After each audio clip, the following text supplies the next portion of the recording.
कहानी शुरू होती है और हम कुछ औरतों को देखते हैं जो पहाड़ियों से अपने लिए पानी लाती हैं। वो अपने लिए खुशी के पल बिताना तो चाहती हैं, मगर वो ऐसा कर नहीं पाती क्योंकि उनकी लाइफ में बहुत ही ज्यादा प्रॉब्लम है। एक दिन जब ये औरतें पहाड़ी से पानी ला रही होती हैं, तभी इनमें से एक औरत पहाड़ी से फिसल जाती है, जिसकी वजह से उसका मिसगैरेज हो जाता है। एक तरफ जहां ये औरतें दिन भर घर का काम करती हैं, तो वहीं दूसरी तरफ गांव के सभी मर्द बैठकर पूरे दिन चाय सुट्टा पीते हैं। अब उसी रात गांव के एक घर में एक बच्चा पैदा होता है। जहां एक तरफ गांव के सभी लोग जश्न मना रहे थे, तो वहीं दूसरी तरफ गांव की एक लीला नाम की औरत काफी परेशान थी, क्योंकि इसी गांव में एक औरत ने अपने बच्चे को भी खोया था। वो उन लोगों को समझाती है कि हमें जश्न नहीं मनाना चाहिए, लेकिन गांव के कोई भी लोग उसकी बात नहीं सुनते। अब उस रात लीला काफी परेशान थी, तो वो अपने पति को भी अपने पास नहीं आने देती। वहीं दूसरी तरफ हम उसकी सास को देखते हैं, जिसे लीला बिल्कुल भी पसंद नहीं थी। अगली सुबह लीला डिसाइड करती है कि वो गांव की सभी औरतों से बात करेगी, क्योंकि उसने भी अपना बच्चा ऐसे ही खोया था और गांव की बहुत सारी औरतों ने भी इसी तरह अपने बच्चे को खोया था और उन औरतों पर अब बांझ होने का ठप्पा लग चुका था। लीला उन सभी औरतों से कहती है कि हमें अपने पतियों से काम करवाना चाहिए। अब लीला की बात सुनकर वहाँ बैठी सभी औरतें हंसने लगती हैं। तभी एक बुजुर्ग औरत सामने आती है, जिसका नाम फातिमा है। वो सब लोगों को चुप कराकर कहती है कि मेरी शादी भी 14 साल की उम्र में कर दी गई थी और मेरे 40 साल के पति ने मुझे माँ बना दिया, जिसके बाद मेरा बच्चा भी उन्हीं पहाड़ियों पर फिसलकर मर गया, मगर परंपरा का नाम देकर मुझे चुप करा दिया। लीला इस गांव में इकलौती ऐसी औरत है जो पढ़ी लिखी है। वो बाकी औरतों से कहती है कि जब तक हमारे पति पहाड़ियों से पानी लाना शुरू ना कर दें, तब तक हमें उन्हें अपने करीब नहीं आने देना और उन्हें दूर ही रखना है। मगर इस हड़ताल में उस बूढ़ी औरत के अलावा लीला का साथ किसी ने भी नहीं दिया और वो सभी औरतें वहाँ से चली जाती हैं। जब ये बात गांव के सभी आदमियों को पता चलती है,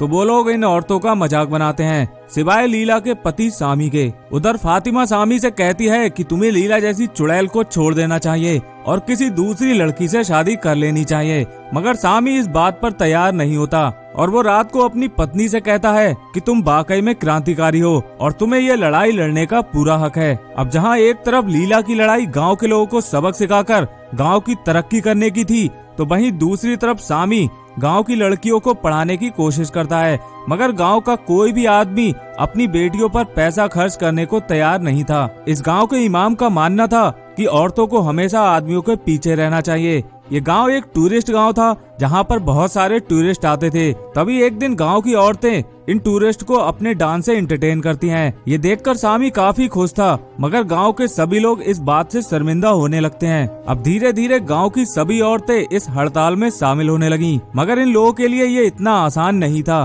क्योंकि गांव के मर्द अब इन लोगों को मारने लगे थे। तभी वो बूढ़ी औरत केसर इन लोगों से कहती है कि अगर हम सब लोग मिलकर इस हड़ताल को करें तो गांव के लोगों को झुका सकते हैं, क्योंकि छोटी छोटी चींटियां मिलकर एक बड़े से हाथी को भी गिरा सकती हैं। अब इसके बाद सभी औरतें मिलकर हड़ताल में शामिल हो जाती हैं। उधर आदमियों को लग रहा था कि ये औरतें हमारे हाथ से निकल चुकी हैं, तो वो डिसाइड करते हैं कि हमें इन औरतों को काबू में करने के लिए इन्हें पीटना होगा। तभी गांव के सारे मर्द मिलकर एक मीटिंग करते हैं, जहां वो लोग कहते हैं कि गांव की औरतें परंपरा के खिलाफ जा रही हैं। तभी हम देखते हैं कि सामी उन लोगों को समझाने की कोशिश करता है कि हमें गांव में एक पानी की पाइप लगानी चाहिए, जिससे औरतों को पहाड़ों पर पानी लेने न जाना पड़े। तभी वहाँ एक आदमी सामी से कहता है कि तुम अपनी बीवी को काबू में नहीं रख सकते तो उसे मेरे पास भेज दो। ये बात सुनकर सामी को गुस्सा आ जाता है और उन दोनों में फाइट होने लगती है। अब एक दिन हमें पता चलता है कि सामी की बहन का रिश्ता टूट जाता है, क्योंकि लड़की के पिता कहते हैं कि हम ऐसी लड़की को अपने घर में नहीं ला सकते जिसके घर में ऐसी हड़ताल चल रही हो। ये बात सुनकर सामी की बहन को बहुत गुस्सा आता है और वो लीला से झगड़ा करने लगती है। अब ये देखकर सामी की माँ काफी खुश होती है, क्योंकि वो लीला से बहुत नफरत करती थी। एक दिन सामी गवर्नमेंट ऑफिस जाता है और वो उनसे कहता है कि हमें पानी और बिजली की सप्लाई दी जाए, मगर वहाँ पर भी उसे बेइज्जत कर दिया जाता है, क्योंकि वो गवर्नमेंट ऑफिसर उससे कहता है कि अगर तुम्हारे यहाँ पानी और बिजली की सप्लाई आ गई तो गांव की औरतें काम करना बंद कर देंगी, इसलिए तुम्हारे गांव के लिए यही सही है कि तुम्हें पानी और बिजली ना दिया जाए। अब सामी के पिता को भी लगने लगा था कि सामी को दूसरी शादी कर लेनी चाहिए और लीला को छोड़ देना चाहिए, क्योंकि लीला की वजह से गांव में काफी ज्यादा उथल पुथल मची थी। अब एक दिन गांव में एक आदमी आता है जो कि राइटर था।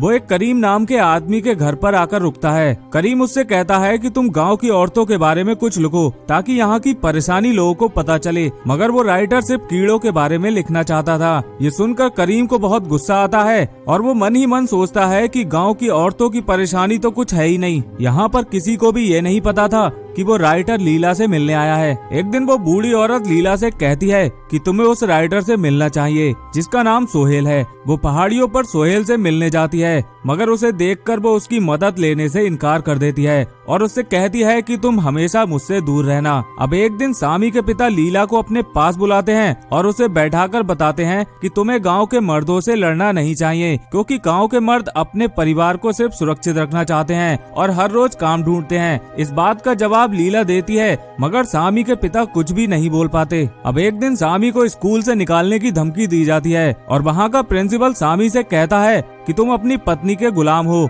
और बच्चों को गलत शिक्षा दे रहे हो। ये सुनकर सामी खुद ही नौकरी छोड़ देता है। अब रात को लीला सामी को सोहेल का सच बता देती है कि वो उसका एक्स बॉयफ्रेंड है और वो उसी से मिलने यहाँ पर आया है। इस बात पर सामी काफी नाराज होता है, मगर लीला उससे कहती है कि मैं सिर्फ तुम्ही से प्यार करती हूँ और मैंने ये जानबूझकर तुम्हें नहीं बताया। अब वहीं दूसरी तरफ हम देखते हैं कि गांव के सभी लोगों ने मिलकर सामी को गांव से निकालने का प्लान बना लिया था। अब एक दिन लीला गांव की सभी औरतों को इकट्ठा कर और कुछ सामान लेकर मर्दों के सामने आकर धरने पर बैठ गई और अपनी मांग करने लगी कि उन्हें ही पहाड़ियों से पानी लाना होगा। मगर इस बार सामी इन लोगों का साथ नहीं दे रहा था और उसकी वजह थी सोहेल। एक दिन इमाम सभी औरतों को अपने घर पर बुलाता है और उन्हें समझाता है कि उन्हें मर्दों से पीछे रहना चाहिए, क्योंकि मर्दों की वजह से ही औरतों की जिंदगी है। वो उन्हें समझाता है कि अगर मर्दों ने दूसरी शादी कर ली तो उन औरतों का क्या होगा। यहाँ तक कि मर्द औरतों को अपने बश में रखने के लिए उन्हें मार भी सकते हैं और इसमें कोई बुराई भी नहीं है। इस पर लीला कहती है कि ये उनके हक की लड़ाई है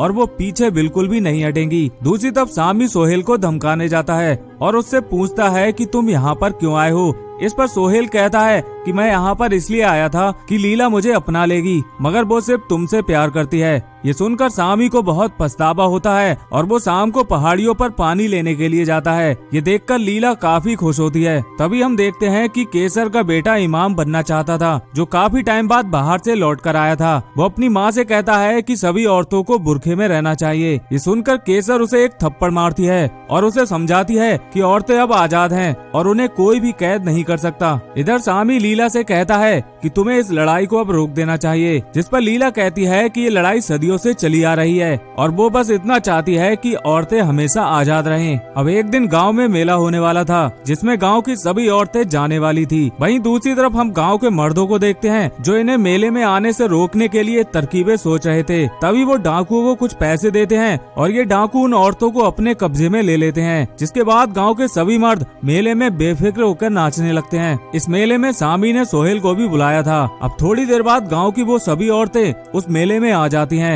और जिन्हें उन डाकुओं ने किडनैप किया था वो दरअसल बुरखे में छुपे बच्चे थे। इसके बाद ये औरतें अपनी परफॉर्मेंस से लोगों को अपनी तकलीफों के बारे में बताने लगती हैं। सामी चाहता था कि सोहेल इन औरतों के बारे में लिखे और सोहेल बिल्कुल ऐसा ही करता है ताकि उनकी आवाज दुनिया तक पहुंच सके। अब सोहेल उस आर्टिकल को इन लोगों को लाकर देता है, जिससे इन्हें ये पता चलता है कि उनकी आवाज गवर्नमेंट तक पहुँच चुकी है। अगले दिन गवर्नमेंट का एक आदमी गाँव में आता है और वो इन्हें बताता है कि इस गाँव में पानी की पाइपलाइन बिछाई जाएगी, जिसके बाद सभी लोग काफी खुश होते हैं। अब एक दिन लीला सामी को उसकी मदद करने के लिए उसे धन्यवाद करती है और उस रात वो उसे अपने करीब भी आने देती है और इस तरह यहाँ पर मर्दों की हार होती है और लीला और गांव की सभी औरतें जीत जाती हैं।